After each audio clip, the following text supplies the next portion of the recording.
Hello, this is Kevin Annett. It's July 19th, and I'm reading a communique from the International Common Law Court of Justice in Brussels, which has just concluded the trial of Jorge Bergoglio, so-called Pope Francis, Justin Welby, the Archbishop of Canterbury, and Adolfo Pachon, head of the Jesuit order. Now, as you know, this case has been going on for several months concerning the involvement of these accused in child trafficking and murder. This is the communique that we received today by special post from Brussels. In the matter of the People versus Bergoglio et al., judgment of the magistrates of the court, including the majority decision with one dissenting opinion, issued in Chambers Friday, July 18th, 2014. The unanimous judgment of the court is that the three primary defendants, Jorge Bergoglio, Adolfo Pachon, and Justin Welby, have been convicted and are guilty as charged of aiding and abetting crimes against humanity, including murder and human trafficking, and of personal involvement in those crimes. Their guilt has been ably presented and proven beyond any reasonable doubt by the prosecution. The refusal of the defendants to respond to a lawful summons, to deny or refute the charges against them, or to present a counter case in their own defense, compelled the court to consider their silence as a de facto pro confesso plea in which their guilt was established by the refusal to enter a plea. Precedent has established that pro confesso, which is the refusal of a defendant to plea in a case of profound importance, provides the basis for the lawful conviction and deposing of rulers and responsible heads of church and state, as was found in the case of the People in Parliament versus Charles Stuart, January 3, 1649, in England. In this precedent, the High Court established by the Parliament of England ruled that the silence of heads of church and state when accused of crimes against their own people amounts to a confession by the accused of all of the charges made against them. January 22, 1649. Now, one of our colleagues offers a dissenting opinion. While concurring with the judgment that all three defendants are guilty as charged, the dissenting magistrate argues that pro confesso applies only when no other means exist to prevent such rulers from perpetrating tyranny and wars of aggression against their own people and their liberties, as was so the case in the historical case cited.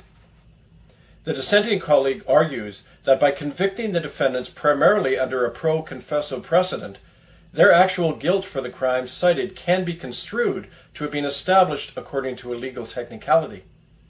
To quote our colleague's statement, quote, "The overwhelming guilt of these leaders for unspeakable crimes demands that we convict them not simply on the basis of a technicality, but according to the evidence alone, so that their guilt is crystal clear to the world and to posterity," unquote. The court has taken into account this dissenting opinion in formulating its final judgment. Accordingly, it is the unanimous judgment of the court that 1. The defendants Bergoglio, Pachon, and Welby are guilty as charged on 2 counts of organizing, aiding, and abetting crimes against humanity, including murder and human trafficking, and of personally participating in the routine and ritual rape, torture, and murder of children. 2.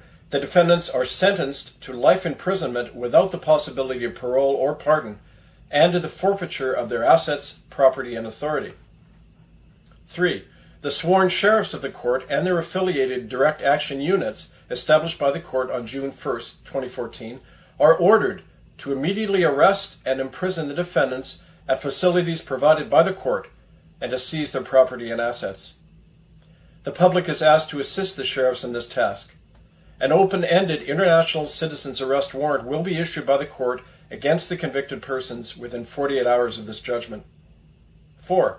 The court will produce a full public statement making it clear that the basis for its conviction of the defendants lay entirely in the hard evidence of their guilt, and that their refusal to plea, and hence the pro confesso judgment, was a contributing factor, but not the basis of the guilty sentence. 5. In addition, to emphasize that this conviction is not a limited one aimed only at the figurehead symbols of murderous regimes, as of September 1st, 2014, the court will establish an ongoing permanent inquiry to investigate and prosecute others involved in the crimes proven in this case and contained in the permanent court record.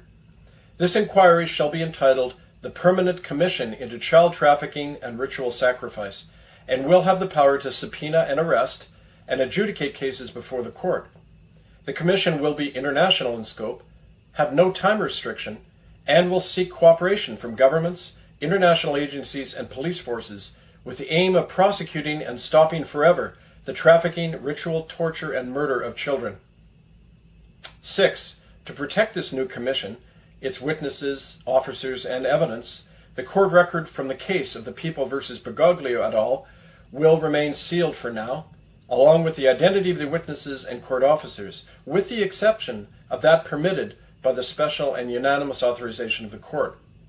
The jury members who were involved in the proceedings thus far are relieved of their duties and are thanked for their efforts. And 7. This concludes the case of the People versus Bergoglio et al. This is issued today, July 19, 2014, by the Judicial Council of the International Common Law Court of Justice in Brussels. Thank you.